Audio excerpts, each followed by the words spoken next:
அனைவருக்கும் நமஸ்காரங்கள். பரளி ஸ்ரீகாந்த சர்மா. ஸ்ரீமத் பாகவதம் பிரசமஸ்கந்தம் 6வது அத்தியாயம். இதில் இருக்கக்கூடியதான பாகவத சாரத்தை நாம் பார்த்து கொண்டு இப்பொழுது இந்த அத்தியாயத்தை பூர்த்தி பண்ணிக்கலாம். 5 அத்தியாயங்கள் இருக்கக்கூடியதான விஷயங்கள் நாம் ஏற்கனவே சிந்தனை பண்ணியிருக்கிறோம். பக்தி ரசாமிருதம் அப்படிங்கிறதான ஒரு உத்தமமான கிரந்தத்தை இயற்றுன்னு நாரதர் வியாசரை நியமித்தார் அப்படின்னு சொல்லி முடித்தோம். வியாசருக்கு மறுபடியும் சில சந்தேகங்கள் ஏற்படுகின்றது. அவர் நாரதரிடத்தில் அதை கேட்கிறார். தங்களுக்கு ஞானோபதேசம் பண்ணின பிறகு அந்த ரிஷிகள் எங்கு போனார்கள்? அதற்கு பிற்பாடு தாங்கள் என்ன செஞ்சீர்? தாசிபுத்திரனாக பிறந்த பொழுது அது ஏற்கனவே நடந்து முடிஞ்சதான கல்ப சம்பவமே. அது எப்படி தங்களுக்கு இப்பவும் நினைவில் இருக்கின்றன அப்படின்னு வியாசர் நாரதரிடத்தில் கேட்கும் பொழுது நாரதர் தன்னுடைய அனுபவத்தை சொல்கிறார். என்னுடைய அம்மாவிற்கு நான் ஏகபுத்திரனாக இருந்தேன். மற்றவர்களுடைய வீட்டு வேலையெல்லாம் பண்ணி கொண்டு இருந்ததுனாலேயே என் அம்மா சுதந்திரமான ஒரு நிலையில் இல்லை அப்படின்னு சொல்கிறார். தனக்கு அப்பொழுது 5 வயது மட்டுமே ஆகி இருந்தது. நானும் என் அம்மாவுடன் கூடவே போகி அவரோடையே அந்தந்த வீட்டுக்கு போகும் பொழுது அவர்களோடையே போகி அந்த இடத்துல என்னென்னமோ விளையாடுவேன், இல்லை அவள் கொடுத்ததை போட்டதை சாப்பிடுவேன். இப்படின்னு வாழ்ந்து வந்து கொண்டிருந்தேன். ஒரு ராத்திரியில் என் அம்மா பசுமாடை கறக்கணும் அப்படின்னு அந்த பசுமாடை கறப்பதற்காக போனார்கள். எதிர்ச்சையா ஒரு கால சர்ப்பம் என் அம்மாவை கடித்தது. அவர்கள் உயிரை விட்டார்கள். அந்த உயிரை விட்டதே தன் வாழ்க்கையில் ஒரு பெரிய மாற்றத்தை உண்டு பண்ணினது. அது எனக்கு அனுகிரகமாயிற்று அப்படிங்கிறார். நான்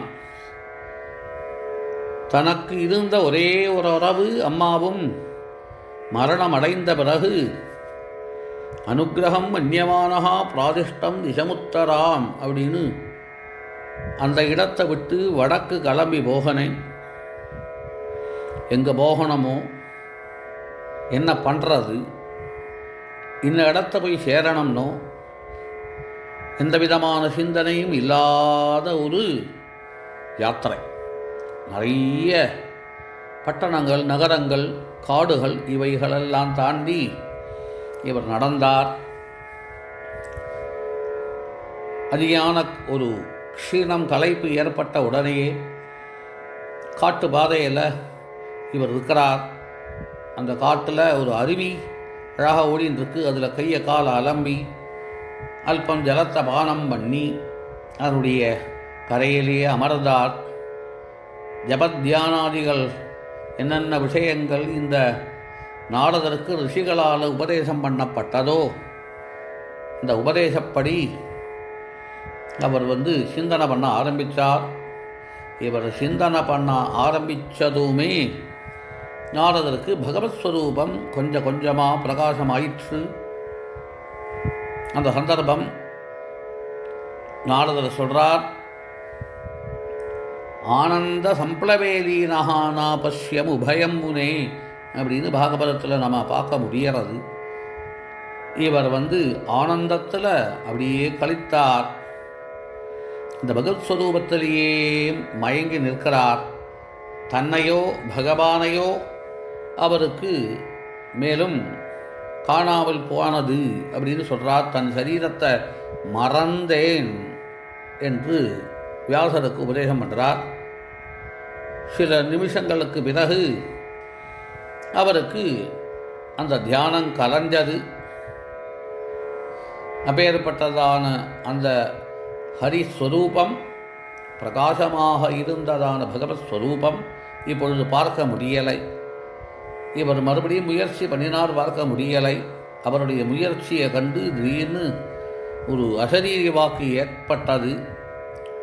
இனிமே இந்த ஜென்மாவில் உனக்கு என்ன பார்க்க முடியாது, அதுக்கு உனக்கு அருகதை இல்லை அப்படின்னு சொல்லப்பட்டது.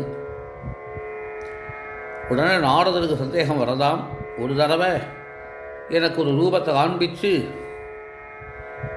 இப்படி ஆசையை முற்றினேரே, இது என்ன காரணம் அப்படின்னு கேட்டால், அந்த ஒரு தடவை உனக்கு என்னுடைய உருவத்தை காண்பிச்சு கொடுத்ததே, என்னிடத்தில் உன்னுடைய மனசு திருடமாக ஈடுபடணும், அதற்காகவே இதை காண்பித்தேன்.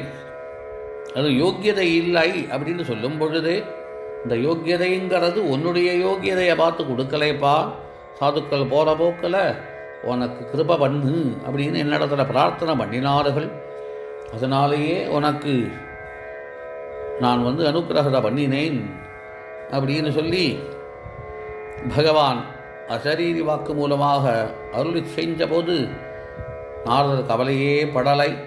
அந்த சரீரம் விழற பரியந்தம் தன்னுடையதான அந்த ஜென்மாவை கிருதார்த்தமாக பண்ணினார். நீர் என்னுடைய பிற்காலத்தில் என்னுடைய பார்ஷதனாக மாறுவாய் அப்படின்னு பகவான் அனுகிரகம் பண்ணியிருக்கிறார். அதனால் இந்த ஜென்மா அப்படிங்கிறது இதோட முடியாது அப்படின்னு அவருக்கு தெரிஞ்சது. இந்த ஜென்மா, இந்த கல்பம் முடிஞ்சு அடுத்த கல்பத்தில் மறுபடியும் ஜென்மா. இப்படி பிறப்பு இறப்புங்கிறது எல்லாருக்குமே இருக்குது. ஆனால் நாரதருடையதான அந்த பிறப்பில் ஒரு ஏற்றம் ஏற்பட்டது. பகவானுடைய அனுகிரகத்தை கேட்டு நாரதர் சந்தோஷத்தை அடைஞ்சார். பகவானையே சங்கல்பம் பண்ணி கொண்டு பகவான் எந்த திசையில் அவருக்கு தரிசனம் கொடுத்தாரோ அந்த திசையை நோக்கி நமஸ்காரம் பண்ணி எப்பொழுதுமே நாமானி அனந்தஸ்ய ஹரத்ரவப்படன்னு குஹ்யானி பத்ராணி கிருதானி ஜஸ்மரன் அப்படின்னு சொல்கிறார் இல்லையா, நாமுச்சாரணம் பண்ணி பகவானுடைய லீலைகளை எல்லாம் அவர் பாடிக்கொண்டு சதா நேரமும் அந்த பகவத் விஷயத்திலேயே ஈடுபட்டார். அந்த சரீரம் விழற பரியந்தம் இவர் தன்னுடைய வாழ்க்கையை இப்படி போக்கினால் சரீரம் விழுந்த பிறகு கல்பாந்தத்தில் பிரம்மாவுடைய சுவாசத்தில் இவர் அந்த பிரம்மா உள்ள பிரவேசித்து மறுபடியும் பகவானோட சேர்ந்து ஆயிரக்கணக்கான சதுரயுகம் அந்த பகவான் யோக நித்ரையில் அமர்ந்தார். கல்பாவசானம் முடிஞ்சதும் பிரம்மா மறுபடியும் எழுந்து கொண்டார். மறுபடியும் சிருஷ்டி ஆரம்பமாகின்றது. பிரம்மாவனுடைய இந்திரியங்களிலிருந்து மரீச்சி முதலியதான ரிஷிகள் எதப்பட்ட பொழுது நாரதரும் அங்கு பிறந்தார் அப்படிங்கிறத சொல்ல, எல்லாருமே கர்மஸ்ரத்தை உடையவர்கள். அதனால் அந்த மரீச்சி முதலியதான ரிஷிகள் எல்லாம் திருலோகத்தை விட்டு வெளியேற மாட்டார்கள். ஏன் அப்படின்னா, தபஸுனால பிரம்மலோகம் வந்தவர்கள் திருலோகத்தினுடைய உள்ளேயே போக மாட்டார்கள். ஆனால் நானோ பகவானுடைய கருணைக்கு பாத்திரமானதுனால, அந்த விஷ்ணு பிரசாதத்தினால இந்த திருலோகம் மட்டும் இல்லை, எங்கே வேணுமானாலும் நான் சஞ்சாரம் பண்ணி கொண்டிருக்கிறேன். அது பகவான் என்னிடத்தில் செஞ்சதான ஒரு பிரத்யேகமான காருண்யம் அப்படின்னு தன்னுடைய அனுபவத்தை பாடினார். வியாசரே, உமக்கு தெரியறதா, இந்த வீணை இது கூட பகவான் எனக்குன்னு கொடுத்தது. அதை நான் எடுத்துக்கொண்டு பலவிதமான சப்தஸ்வரங்களையும் அதனுடைய ஆரோகண அவரோகணங்களை எல்லாம் அதில் நான் பாடிக்கொண்டு வேதங்களுக்கு அனுசృதமாக இல்லை, ஸ்ருதிக்கு சம்மதமாக, தர்மத்துக்கு சம்மதமாக ஒரு வாழ்க்கையை நடத்தினேன். ஆச்சரியமான பகவானுடைய நாமங்களை பாடிக்கொண்டு சஞ்சாரம் பண்ணி கொண்டிருக்கிறேன். இப்பொழுது என் வாழ்க்கையில் பகவத் தரிசனம் அப்படிங்கிறது சுலபமாக இருக்கிறது. சம்சார சாகரத்தில் விழுந்து கிடக்கக்கூடியதான சகலவிதமான ஜனங்களுக்கும் இந்த ஹரிகதா சிரவணம் ஒன்று போதும் அப்படிங்கிறத தெரிவித்து, இந்த ஹரிகதா சிரவணம் அவசியம் ஒருவன் செய்ய வேண்டும். அவர்களை காப்பாற்றுவதற்காக பகவான் லோகத்தில் ஸ்தாபனம் பண்ணினது இந்த கிரந்தங்கள் எல்லாமே, பக்தி கிரந்தங்கள் எல்லாமே. அப்பேற்பட்டதான ஹரிகதா சிரவணம் அவசியம் ஒருவன் செய்யணும். அவர்களுடைய ரக்ஷணத்திற்காக, இப்போ தானும் லோக நன்மைக்காக எப்பொழுதுமே பகவத் கதைகளை பாடிக்கொண்டு சஞ்சாரம் பண்ணி கொண்டிருக்கிறேன் அப்படின்னு தன்னுடைய நிலையை தெரிவித்தார். இப்படி வியாசருடைய கேள்விக்கு தகுந்தவாறு நாரதர் அவருக்கு மறுபடியை தந்தார்.